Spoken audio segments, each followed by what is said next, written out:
The Red Wheelbarrow by William Carlos Williams. So much depends upon a red wheelbarrow glazed with rainwater besides the white chickens. Okay, so let's get a ooh, ah. We are gonna investigate poetry in a way very similar to what you know, so you don't have to change your thinking. My name is Paloma Saez. I'm a third grade teacher at Success Academy, Stuy 2. I view myself as a facilitator, and the learning comes from them. What I say is not as important as what they say. I want you to just visualize, tell me what you see if I take this poem and I show it back here. You can't read it, and there's a reason why I'm doing it. Okay, yes, what do you see? I saw that it was like a real poem. Mm-hmm.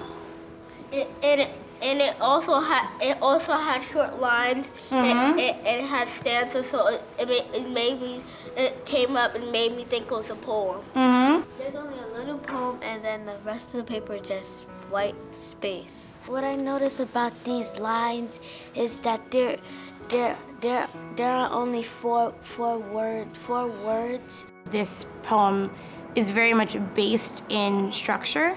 I was excited to see where they would go and what they would talk about because we haven't had an opportunity to really just focus in on structure.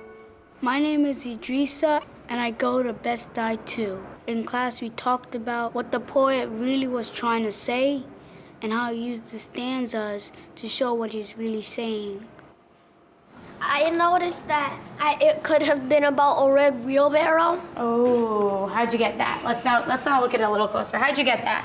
I have hawk eyes. You have hawk eyes, that indeed you do. But what do you see that is happening? Ajay?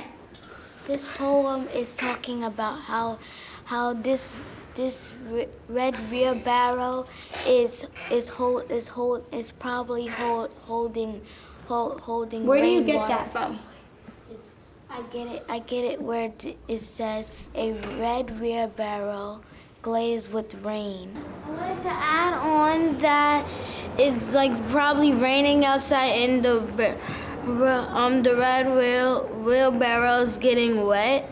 I think that the poet is not giving us a lot of information because in most poems you can figure out right away where the speaker is, but in this poem you can't. Yeah. There is a red wheelbarrow next to chickens, and so I'm thinking that it's on a farm. The rainwater could be used for watering the seeds, and the white chickens could be used for food on the farm. Maybe they could give the chickens things to drink, or they could lay in there. I think everyone's a little uncomfortable with the ambiguity, the unknown, because we all want to make meaning of what we read and see, but the words in the text create very clear pictures.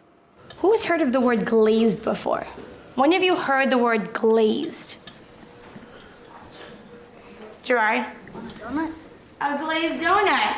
When you visualize a glazed donut, what's happening? It's all the glaze is just dripping on the donut. So is it filled with water? Is it holding water? Turn to your turn talk partners.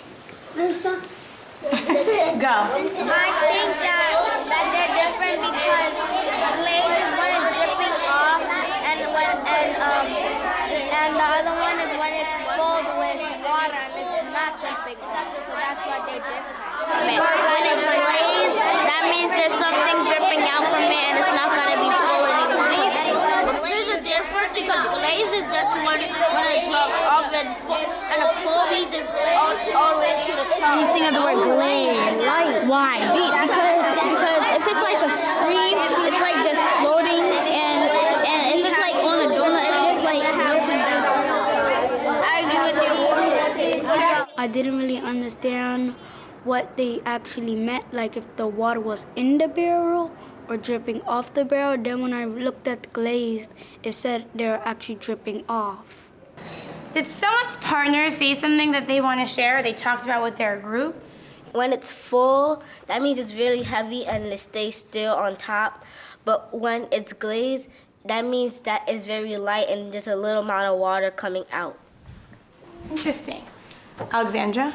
Daya said that it's like a bathtub, but if you like pull up the drain and then you take all the water out, but when you step out the bath, then you leave some water in the bath and it's dripping down, then that's like glaze. The poet is really making us think about these words. What makes a word important? I think when you have that unknown, I kind of let it hang in the air and then go back to what we do know, which is grounded in the words that they have to read. Would it feel different if the poet wrote it like this? Same stanzas, same meaning, same feel, same words, and that's where we came up with on Saturday was the idea of cutting apart the words and giving them a chance to explore. You have the red wheelbarrow dissected. And you get to play around with different ways to organize the words. Depends. I think. The book that the scholar is reading yesterday. Red wheelbarrow depends on the red barrel. If you do a white barrel, do you think it'll change like The So beside the red wheelbarrow? Red wheelbarrow glazed upon water. So beside the red wheelbarrow. Ooh. Don't look at me, it's your Switch artistic it. expression. Switch it. I'm gonna come back and see where you fit this last the in, okay? My name is Jasmine and I'm in 3rd grade and I go to Success Academy Best I 2. I was trying to put the words together and some of them, when I put them together, they didn't make sense, so I had to switch them around and then they made a lot more sense. Having them actually manipulate the words on the page is a great activity to kind of open up a discussion. So if I could do it again, I would put that a lot earlier and then spend more time at the end discussing what came out of that activity. chickens beside the white wheelbarrow, besides the red chicken, depend upon and glazed rainwater, so much red. I imagine in a world that actually different things switch out colors. Like if we had something that's red and something white, they'll switch colors and something that's supposed to be red will actually be white. Something that's supposed to be white will actually be red.